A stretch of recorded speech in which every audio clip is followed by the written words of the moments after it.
جناب عبداللہ ابن عمر خود فرماتے ہیں کہ سرکار نے مجھ سے پوچھا کہ عبداللہ یہ بات ٹھیک ہے کہ تم ہر روز ہی نفلی روزہ رکھتے ہو اور ہر رات ہی نفلی عبادت کرتے ہو؟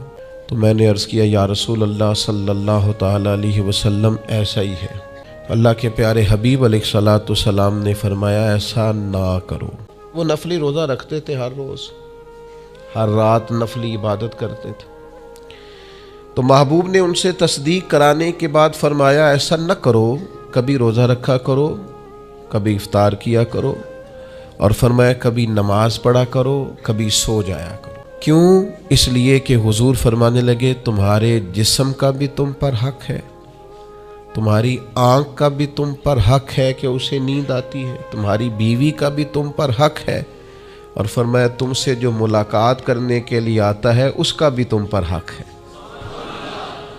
تو یہ لفظ کہہ کے کہ تمہارے اپنے اوپر بھی حقوق ہیں، تمہاری ذات کے بھی تم پر حق ہیں۔ بعض لوگ تصوف اور طریقت کے نام پر بہت مشکل باتیں کرتے ہیں اور بہت مشکل باتیں سناتے ہیں، اور بعض لوگ پھر ان باتوں کا بڑا سخت اور مشکل معنی بھی لیتے ہیں کہ بڑی شدید جد و جہد کرنی چاہیے، ہمیشہ راستہ وہی اختیار کرنا چاہیے جو مشقت والا ہو، ہمیشہ وہی کام کرنے چاہیے جن کے اندر زیادہ دشواری ہو۔ ٹھیک ہے، بعض اوقات مشقت والے کام، مجاہدے والے کام انسان کی نفس کی تربیت کے لیے بڑے اچھے ہوتے ہیں، لیکن ایسی مشقتیں، ایسے مجاہدے جو انسان کو اتنا کمزور کر دیں کہ وہ ضرورت کے جو حقوق ہیں وہ بھی پورے کرنے کے قابل نہ رہے، اس کی صحت پر ہی اثر انداز ہو جائیں، وہ آنے جانے والوں سے ملنے کے قابل ہی نہ رہے، وہ دیگر اس کے ذمے جو اس کے خاندان کے، قبیلے کے، بال بچوں کے حقوق ہیں وہ ادا ہی نہ کر سکے، تو اسلام اس کی بھی اجازت نہیں دیتا۔ خود ساختہ تصوف اور خود ساختہ طریقت کا جو مفہوم لوگوں نے بنا لیا ہے وہ مفہوم بھی درست نہیں ہے۔ ہمارے بزرگ تھے شیخ المشائخ اور استاذ الاساتذہ حضرت شیخ محمد تحسین رضا خان صاحب بریلوی رحمۃ اللہ تعالی علیہ، 50 سال کے لگ بھگ انہوں نے درس حدیث دیا ہے۔ تو میں ان پر ایک مضمون لکھ رہا تھا، میں نے ان سے عرض کی حضور آپ تہجد پڑھتے ہیں؟ فرمانے لگے نہیں، میں عشاء جماعت سے پڑھتا ہوں، اس کو بھی سالوں بیت گئے، اور میں فجر جماعت سے پڑھتا ہوں، یہ بھی میری زندگی کا معمول ہے، لیکن میں سحری کے وقت اس لیے نہیں اٹھ پاتا کہ مجھے صبح 8 بجے بیٹھ کر بچوں کو درس حدیث پڑھانا ہوتا ہے، عشاء کے بعد مجھے مطالعہ کرنا ہوتا ہے، تو میں سمجھتا ہوں یہ بھی میرے لیے نفلی عبادت ہے، لہٰذا میں رات کو بھی کتاب و سنت دیکھتا ہوں اور سارا دن بھی کتاب و سنت پڑھاتا ہوں، امید ہے میرا رب مجھے تہجد کا اجر بھی عطا کرے گا۔ عزیز دوست، آپ یاد رکھیے گا، اس کو سمجھیے گا کہ ہمارے ہاں بعض لوگ بعض چیزوں کو زیادہ دشواری بنا لیتے ہیں۔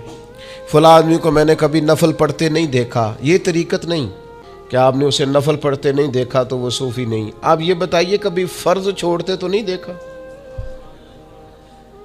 کبھی اسے ضروریات دین کو چھوڑتے تو نہیں دیکھا، اور نفل تو ویسے بھی انسان کا رب سے ذاتی معاملہ، ہو سکتا ہے سامنے والا چھپ کے پڑھتا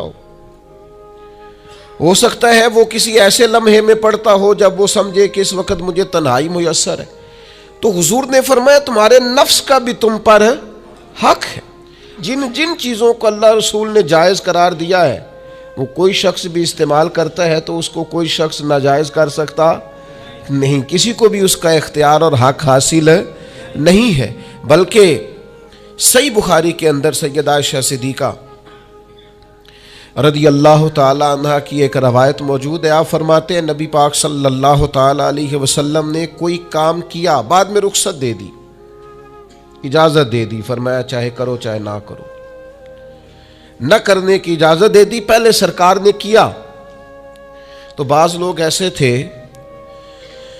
جنہوں نے اس رخصت سے فائدہ نہیں اٹھایا، وہ کام کرتے رہے، حضور نے اجازت دی تھی لیکن انہوں نے اس اجازت سے فائدہ نہ اٹھایا۔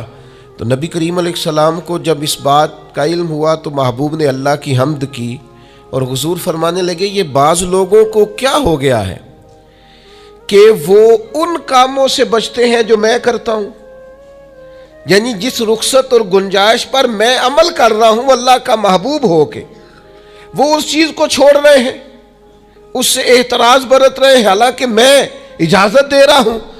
اور پھر اللہ کے حبیب علیہ السلام نے کیا خوبصورت انداز میں اس سارے مفہوم کو اتنا سمیٹا کہ اس کو ہمیشہ کے لیے بند کر دیا۔ اللہ کے محبوب فرمانے لگے مجھے اللہ کی قسم میں تم سب سے زیادہ رب کو جانتا ہوں اور میں تم سب سے زیادہ اللہ سے ڈرتا ہوں۔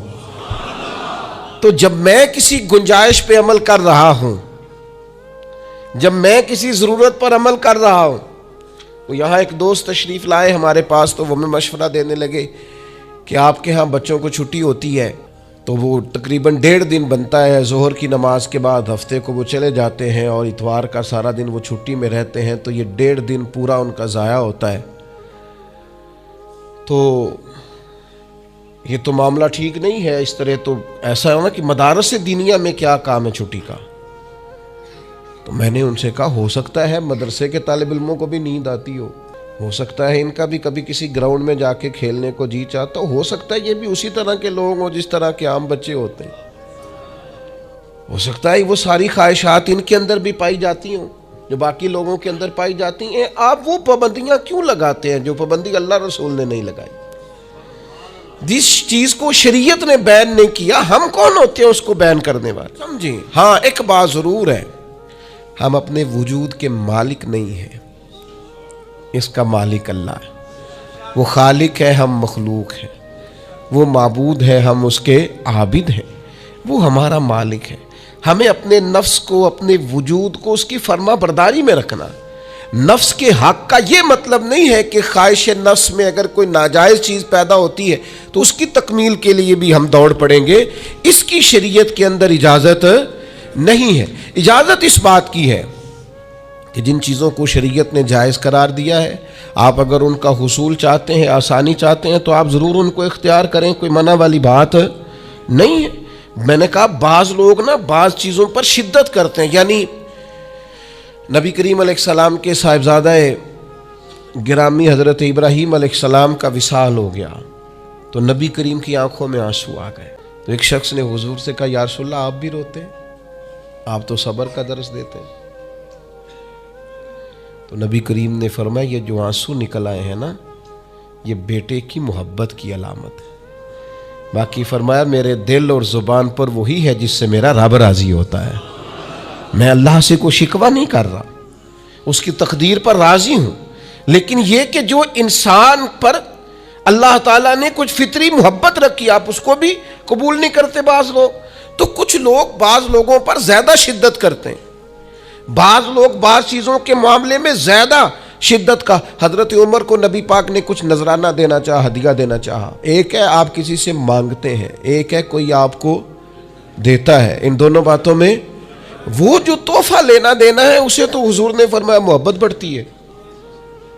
تو حضرت یہ صحیح بخاری میں موجود ہے، نبی کریم نے کچھ دیا تو حضرت عمر عرض کرنے لگے نہیں یا رسول اللہ ضرورت نہیں، تو محبوب نے فرمایا جو بن مانگے ملے وہ تو اللہ کی طرف سے ہے۔ وہ ایک صاحب مجھے کہنے لگے فلاں صاحب کہتے ہیں ہم چندہ نہیں مانگتے، تو میں نے کہا وہ زیادہ نیک ہونا چاہتے ہیں، کوئی حرج والی بات نہیں، وہ چندہ نہیں مانگتے، وہ زیادہ پرہیزگار ہونا چاہتے ہیں، زیادہ آگے بڑھنا چاہتے ہیں، ورنہ نبی پاک نے تو اعلان کیا ہے کہ تبوک پہ جانا ہے، مجاہدوں کو چندے کی ضرورت ہے، اعلان کیا کہ نہیں کیا رسول پاک نے؟ تو آپ اس کو علماء کی توہین کا پہلو بنائیں گے؟ رسول اللہ صلی اللہ علیہ وسلم نے اعلان نہیں فرمایا؟ اگرچہ مالک کے کل ہیں لیکن حضور نے اعلان کیا، اور قرآن مجید میں تو کفار نے شکوہ کیا ہے کہ رب ہم سے مانگتا ہے معاذ اللہ، اس کا معنی یہ ہے کہ اللہ فقیر ہے ہم غنی ہیں، یا آپ 28ویں پارے میں دیکھ لیں کہ رب کہتا ہے قرض حسنہ دو، تو آپ کیا معاذ اللہ یہ آیتیں دے کے اللہ پر تنقید کریں گے؟ معاذ اللہ ثم معاذ اللہ، نقل کفر نباشت کہ اللہ لوگوں سے کہتا ہے میرے راستے میں خرچ کرو، اور ایک جگہ نہیں جگہ جگہ کہتا ہے۔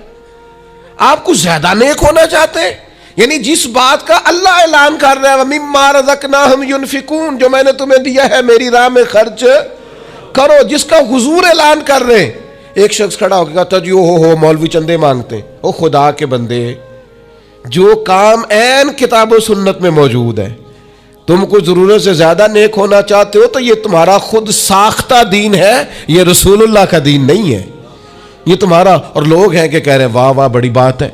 تو اس لیے ہمارے وجود کا بھی ہم پر حق ہے. چند ایک نفس کے حقوق آج بیان کرنے.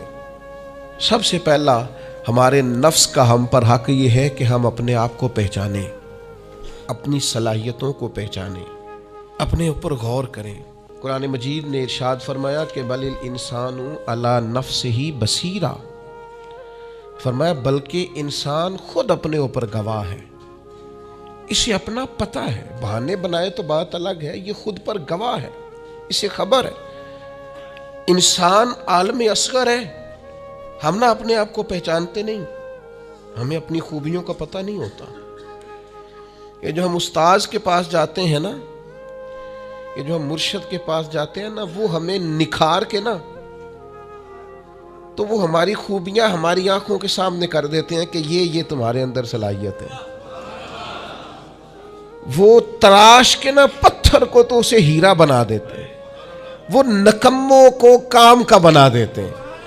وہ کیا کرتے ہیں کہ وہ ہمیں ہمارے اپنے آپ سے آگاہ کر دیتے ہیں. یعنی ہے وہی تیرے زمانے کا امام برحق جو تجھے حاضر و موجود سے بیزار کرے اور موت کی شکل میں دکھلا کے تجھے جلوہ یار زندگی تیرے لیے اور بھی دشوار کرے. وہ جو تیرا جینا اوکھا کر دینا، مشکل نہیں میں کہتا، اگرچہ اردو ہے لیکن مشکل اور اوکھا، یہ اوکھا ذرا زیادہ وزنی ہے. جو جینا اوکھا کر دے وہ درویش ہوتا ہے، جو تیرے لیے مشکل کر دے. بھائی اپنے آپ کو پہچانے، اپنے اوپر غور کریں. اللہ تعالیٰ نے بنایا ہے اور بنانے والا کہتا لقد خلقنا الانسان فی احسن تقویم. بنانے والا کہتا ہے میں نے تجھے بڑی بہترین ساخت میں بنایا. او انسان میں نے تجھے بڑا ہی سونا بنایا. کوئی تیرے ناک پر تنقید کرے تو کرے، تو کہہ تجھے پتہ نہیں یہ چاہت کس کی ہے، میں مرضی سے نہیں بنا، یہ بنانے والے نے بنایا ہے. اس نے تجھے سونا بنایا، تو اپنے آپ کو پہچانتا ہی نہیں. تو جو ہے نا خدا جانے بلندی ہے کہ پستی پر جہاں میں ہوں وہاں کوئی نہیں ہے. تو اپنے قد سے بھی پیار کر، تو اپنے رنگ سے بھی پیار کر، تو اپنے وجود کی ساخت سے بھی پیار کر. اور پھر وہ کہتا ہے تجھے بنایا، باقی سارا کچھ تیرے لیے بنایا. هو الذی خلق لکم ما فی الارض جمیعا. رب کہتا ہے زمین میں جو کچھ ہے نا میں نے سارا تیرے لیے بنایا. تجھے اللہ رسول کے لیے بنایا ہے، اور باقی زمین میں جو کچھ ہے وہ سارا تو پہچانتا ہی نہیں. یہ ہر چیز مسخر ہے تیرے سامنے. اتنا بڑا ہاتھی ہوتا ہے اور ایک عام آدمی ہلکی سی چھڑی لے کے اسے چلا رہا ہوتا ہے. اونٹ کتنا لمبا چوڑا وزنی ہوتا ہے لیکن ایک عام آدمی اس کے ناک میں نکیل ڈال کے اسے گھما رہا ہوتا ہے. کتنی بڑی بھینس ہوتی ہے لیکن چھوٹے سے بچے نے مہار پکڑی ہوئی ہوتی ہے. ایک عام آدمی پائلٹ بن کر جہاز پہ بیٹھتا ہے اور منوں ٹنوں کے حساب سے وزن ہے، افراد ہیں، لیکن ہواؤں پر سواری کر کے اسے چیرتا ہوا وہ مہینوں کی منزلیں گھنٹوں میں طے کر کے کراس کرتا ہے. تسخیر کائنات کے لیے تجھے بنایا ہے، تو سو رہا ہے، تو جاگتا ہی نہیں، تو اپنے آپ کو پہچانتا ہی نہیں. اقبال سے کسی نے کہا میں رب تک جانا چاہتا ہوں، تو اقبال کہنے لگے عجب نہیں کہ خدا تک تیری رسائی ہو، پر تیری نظر سے تو پوشیدہ ہے آدمی کا مقام. تو بندے کے مقام کوئی نہیں سمجھ سکا ابھی تک. من عرف نفسہ فقد عرف ربا. درویش کہتے ہیں جو اپنے آپ کو پہچان گیا وہی تو اپنے رب کو پہچان گیا. اپنی قدر کو پہچانے، اپنی اہمیت کو پہچانے. آپ کے اندر بڑی صلاحیتیں پنہا ہیں. چھوٹی چھوٹی باتوں میں پریشان ہو گئے، کام نہیں ملتا، کاروبار نہیں چلتا، اور تیرے پاس بڑا کچھ ہے یار، کام نہیں بھی ملتا. تو اگر وقتی طور پر کوئی حالات خراب ہیں تو اپنا قد کاٹ تو دیکھ، اپنا حسن تو دیکھ، اپنی سوچ تو دیکھ، تفکرات تو دیکھ. تجھے بنانے والے نے کوئی کمی چھوڑی نہیں، اس نے کمال کر دیا ہے. قدرت نے رنگ بھر دی ہے تیرے وجود میں. کبھی تو اپنے رب کے شاہکار ہونے کی نظر سے اپنے آپ کو دیکھے، تجھے اپنے آپ سے پیار ہو جائے، تجھے اپنے آپ سے محبت ہو جائے. وہ میں کبھی تنقید کیا کرتا تھا کہ یہ جوان شیشوں اور آئینوں کے سامنے بڑی دیر تک کھڑے رہتے ہیں. تو ایک دن ایک سادے سے بزرگ مجھے کہنے لگے یہ جو آئینے کے سامنے کھڑا ہے نا، یہ بھی رب کی تخلیق کوئی دیکھ رہا ہے۔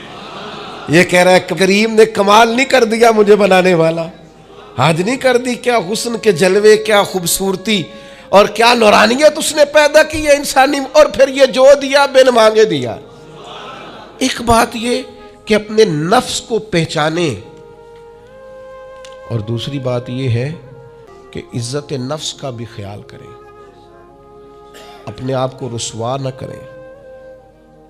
اللہ نے عزت دی ہے تو اپنے آپ کو ذلت کی جگہ پر کھڑا نہ کریں، تہمت والی جگہ پہ اپنے آپ کو کھڑا نہ کریں، کبھی اپنے آپ کو اتنا کمزور نہ کریں۔ جھکنا ہے رب رسول کے سامنے، بلا وجہ دنیا داروں کے، سیٹھوں، نوابوں کے اور وزیروں مشیروں کے سامنے اپنے آپ کو رسوا نہ کریں، کسی کی گاڑی کے پیچھے بھاگ کے اللہ کی دی ہوئی شان کو کمزور نہ کریں، ذلت کی جگہ پہ اپنے آپ کو کھڑا نہ کریں۔ شریعت اسلامیہ نے مومن کا وقار کیا بیان کیا ہے؟ رب کریم نے فرشتوں سے جب مشورہ کیا تھا نا بندہ بنانے کے لیے، انسان کی تخلیق کے لیے، تو وَإِذْ قَالَ رَبُّكَ لِلْمَلَائِكَةِ إِنِّي جَاعِلٌ فِي الْأَرْضِ خلیفہ، اللہ نے فرشتوں سے فرمایا میں زمین پہ اپنا نائب بنانا چاہتا ہوں۔ اوہو، کبھی آپ اس کو سمجھ جائیں نا کہ یہ عزت کا تاج کیا ہے۔ رب کہتا ہے میں نے تجھے زمین پر اپنا خلیفہ بنایا ہے، تو نائب ہے میرا، اور کتنا تو پروقار ہے اور تو کتنا طاقتور ہے انسان، تیرے اندر کتنی صلاحیتیں ہیں۔ سورہ احزاب میں اللہ کریم فرماتے ہیں رب نے اپنی امانت زمین و آسمان پر رکھنی چاہی تو زمین و آسمان نے انکار کر دیا اللہ کی امانت کو اٹھانے سے، وَحَمَلَهَا الْإِنسان، اور انسان نے اس امانت کو اٹھا لیا، کہا مالک میں تیری امانت اٹھاؤں گا، میں تیرا نام لے کے گلیوں میں گھوموں گا، میں تیری توحید کے ڈنکے بجاؤں گا۔ حضرت انسان نے کہا میں تیرے نام کے نعرے لگاؤں گا، میں تیری عبادت کروں گا، میں تیرے لیے نکلوں گا، میں تیرے لیے خیرات کروں گا، میں تیرے رشتے میں اپنی صلاحیت۔ وَحَمَلَهَا الْإِنسان، انسان نے امانت اٹھائی اور کہا مالک میں نکلوں گا تیرے نام کی سربلندی کے لیے، میں تیرے نام پر جہاد کروں گا، اگر جان دینی پڑی تو دعائیں مانگ مانگ کے کہوں گا مالک میں تیرے رستے میں شہید ہونا چاہتا ہوں۔ اللہ کی امانت کو حضرت انسان کیوں اپنے آپ کو رسوائی والی جگہ پہ کھڑا کرے، کیوں کمزور کرے؟ بہت پہلے کہا تھا، فقیر آدمی ہوں، جو باتیں کہتا ہوں کوشش کرتا ہوں سوچ سمجھ کے کہوں۔ بہت پہلے کہا تھا میں نے کہ جو اپنی برادری کو بڑا جانتا ہے اس کی زیادتی نہیں، زیادتی اس کی ہے جو اپنی برادری کو سب سے چھوٹا جانتا ہے۔ تو بڑا نالائق ہے، تو کہتا ہے میں چھوٹی برادری میں پیدا ہوا ہوں، تو مرضی سے پیدا ہوا ہے، یہاں تجھے تیرے رب نے پیدا کیا ہے۔ جو ماں تیرے، میں نے ایک دفعہ کہا کچھ دوستوں سے، کہنے لگے کدھر جا رہے ہیں؟ میں نے کہا اپنے والد صاحب کے مزار پہ۔ کہنے لگے پیر تھے؟ میں نے کہا نہیں۔ عالم تھے؟ میں نے کہا نہیں۔ کسی بہت بڑے ادارے میں کسی صدر نشین کی سیٹ پہ بیٹھتے تھے؟ میں نے کہا نہیں۔ وہ ٹریکٹر پر بیٹھ کر کھیتوں میں ہل چلاتے تھے، شام کو بھینسوں کا دودھ دھوتے تھے، وہ کسان تھے، وہ محنت کرتے تھے، پھر وہ تاجر تھے، چھوٹی سی تجارت کرتے تھے۔ لیکن مجھے اگر کوئی کائنات میں پوچھے گا نا خوش نصیب کتنے ہو، تو میں کہوں گا میں نے اس طرح کا باپ نہیں دیکھا جس طرح کا اپنا باپ دیکھا، اس لیے کہ میری شخصیت میں اگر کوئی نکھار ہے تو سب سے زیادہ رنگ میرے ابا جی کے بھرے ہوئے، تو میں کیسے انکار کروں؟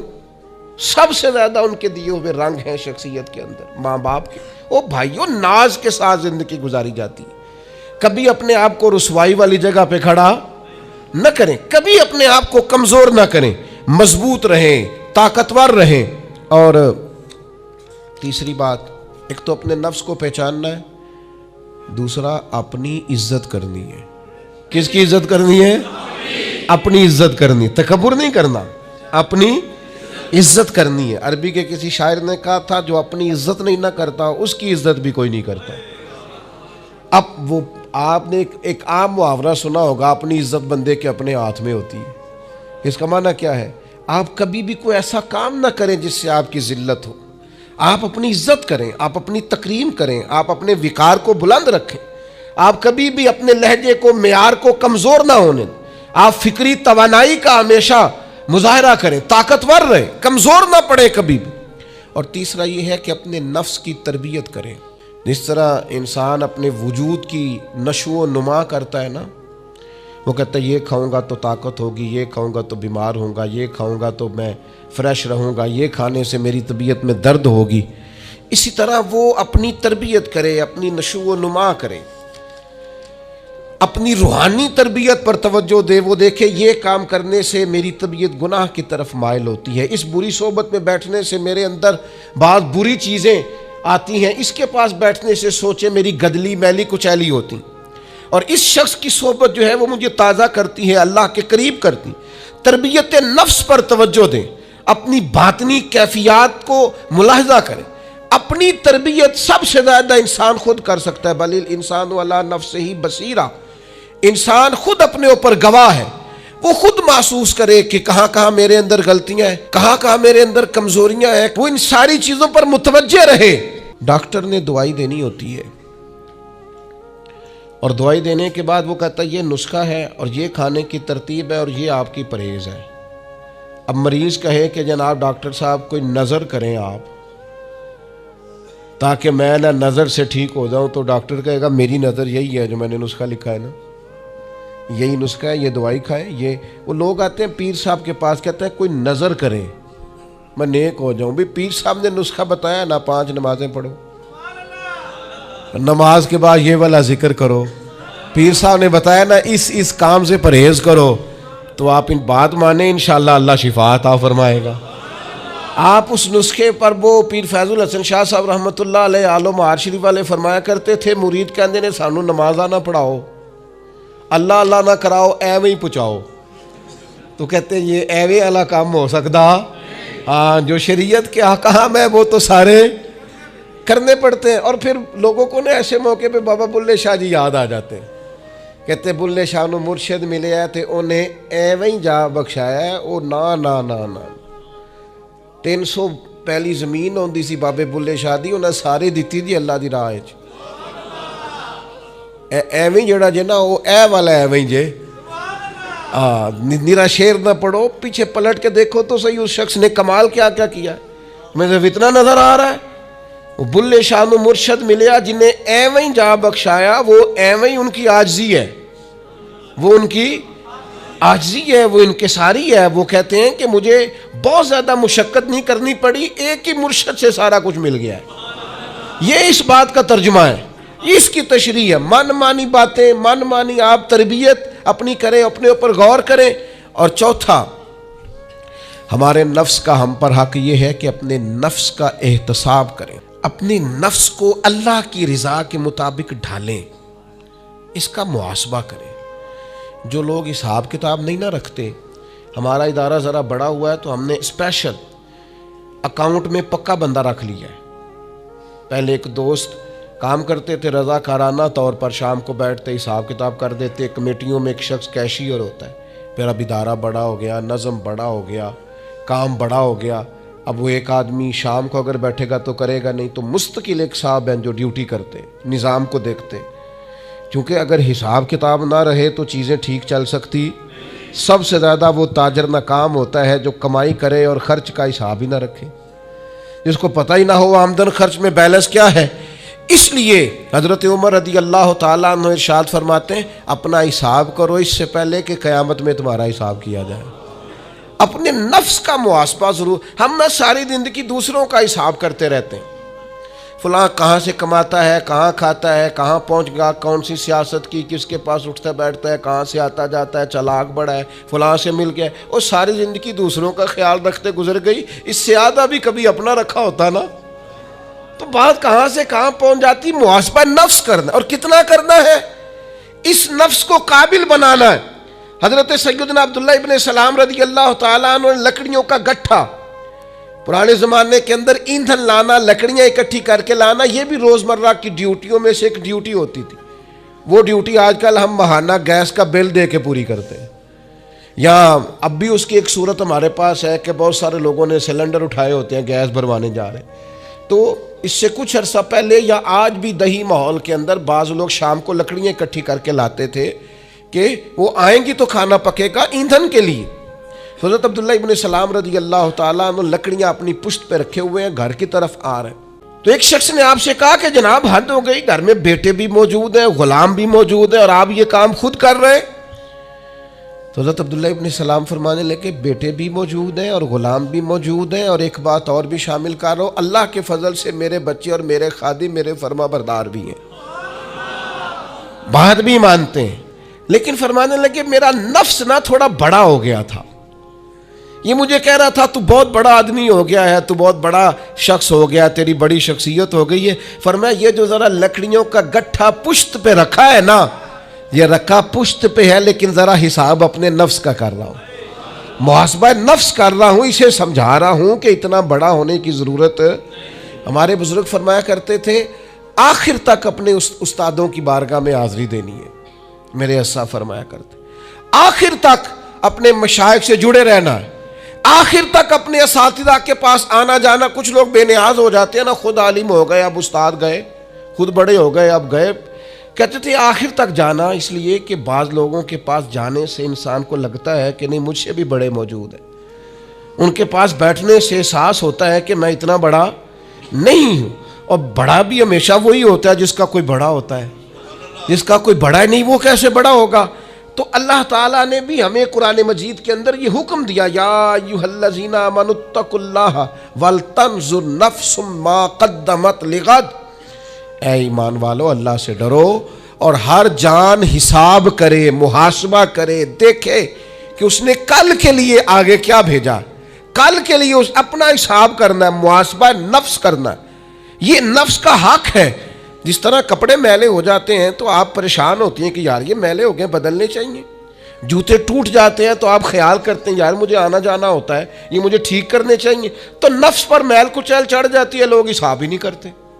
باطن سارا گدلا ہو جاتا ہے، لوگ حساب ہی نہیں کرتے. اندر سارا کمزور ہو جاتا ہے، حساب ہی نہیں کرتے. اس نفس کا حساب کرنا ہے، محاسبہ کرنا ہے، اس کا بھی حق ہے. جس طرح آپ کے جسم کا حق ہے کہ لباس ٹھیک ہو، جوتے ٹھیک ہوں، آپ نے غسل کیا ہوا ہو، اس طرح آپ کے نفس کا بھی حق ہے. اس کا حق کیا ہے کہ اسے اتنا ٹھیک کر دے، اتنا محاسبہ کریں، اتنی اس کی عادات بہتر کریں کہ وہ رب کی رضا کے مطابق ڈھل جائے.